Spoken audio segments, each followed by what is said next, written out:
Building, construction, infrastructure. Come on. Which are the different activities that humans work on? Making the projects like bridges, Bridges, transportation, factories, mills, schools, hospitals, nuclear weapons, defense. And these are economic activities which contribute to humankind and it affects the environment, whether it's positively or negatively. So now, when there's a connection between an activity and humankind, which transdisciplinary theme would it fall under? how the world works. How the world works tells you how things are happening. It's a science-based unit. Is this a science-based unit? When human beings come in, it affects us, then it is a social studies subject which falls under the theme of how we organize ourselves. Now, this is a very simple central idea, but did you see when I'm talking about economic activities, I could take up any aspect of it. If I'm interested in industries, I would take up industries and talk about how it contributes and how it affects. If I'm interested in defense, I would take up how it affects human beings, how does it affect the environment. If I'm interested in anything, infrastructure, bridges. So you see one word which is a broad word. Is it narrow? Have I said industries? It's a broad word. It's a big umbrella under which you could take up any aspect and work with it. I could take up any concepts to work with the word contributes. I could take change, I could take connection, I could take, suppose if I wanted to show change, so I'm talking about how infrastructure is changing the scene in Mumbai. How is it affecting humankind? People are going from this to this. The places are becoming more expensive. People have to work harder to buy into a place in Mumbai. Then there's water problem, other issues that come up. Can I talk about change? I can. Can I talk about connection? I can talk about function. I could take up any concept. That's the meaning of a good central idea. Did you understand? You must have good concept words that will lead to a good inquiry. Now some of the words which you have used over here, important. You're telling me that water is important. That should be the action. At the end of your 2-minute talk, I should say, oh my God, water is so important. What I'm hoping is when I leave this classroom,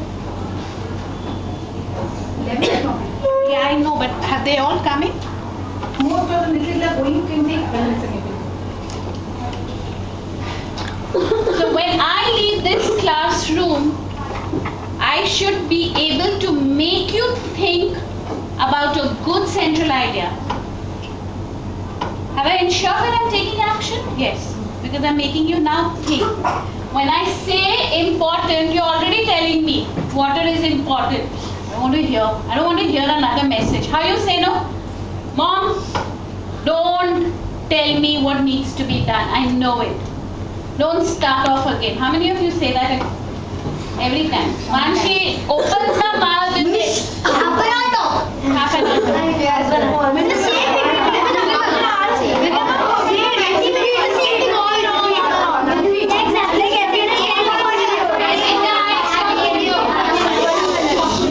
Every time mom opens her mouth, she repeats the same thing.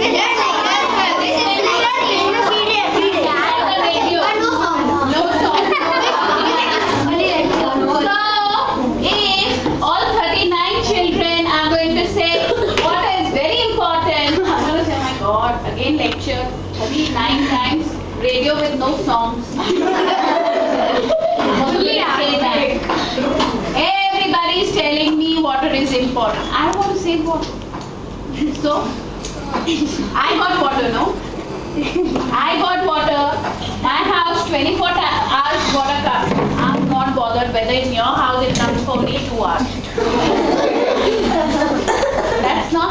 trying to do. I'll say, forget it. This is a good central idea. But always remember, your central idea should not have judgmental words. This is telling you, it's like a moral value. You must say the truth. Like Mama says, you must not be naughty. Is it possible? There are a lot of things that everybody wants, but it's just not possible. Same way, your central idea needs to lead to an inquiry.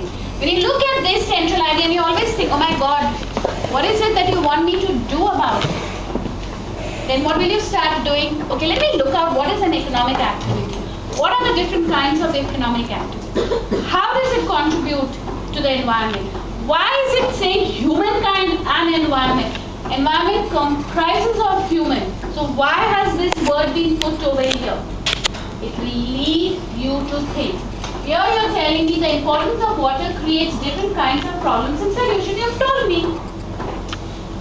Water is important. If you do not save it, you will have problems, but you have to find a solution.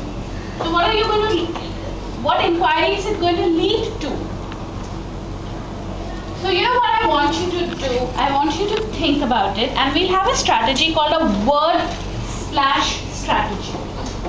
So what we're going to do is, you're going to take some time off, clean your mind. How we erase this, no? With this eraser. So you erase your mind with that eraser. Don't think about your central idea, because the more you push yourself to come with a good central idea, you won't get it. So what I want you to do is take a piece of paper, and the heading will be word splash. Think of powerful words. Again, keeping in mind it cannot be judgmental. You cannot give me a message. You're not my mom. Are you? No. You're not my mom, you're not my dad. So don't tell me what needs to be done. I'm not telling you what needs to be done. I can tell you, okay, this is the central idea, let's inquire into this. I'm not telling you that. I'm just telling you, do not use judgmental words. You should do it, you have to do it. Mama uses these words, no? This is the right thing to do. You ought to do it. You must do it. No, we're not using those vocabulary. We're trying to get the people to understand, and then let them decide whether they want to do it or they don't want to do it. That choice should be left on every individual. So I want you to put down words which are strong, which will have a strong meaning when you put it in a central idea. Think of good concept words that you would like to use in the central idea, and whatever comes in your mind, just put it on a piece of paper. Okay, it's called a word splash. Don't look at the other central idea, don't look at the content, just put down your words. Okay, I just want you to spend not more than 15 minutes on this activity, because I want you to just put down the words. Okay, so don't think about it, do not even try guessing it. You want them to do it on a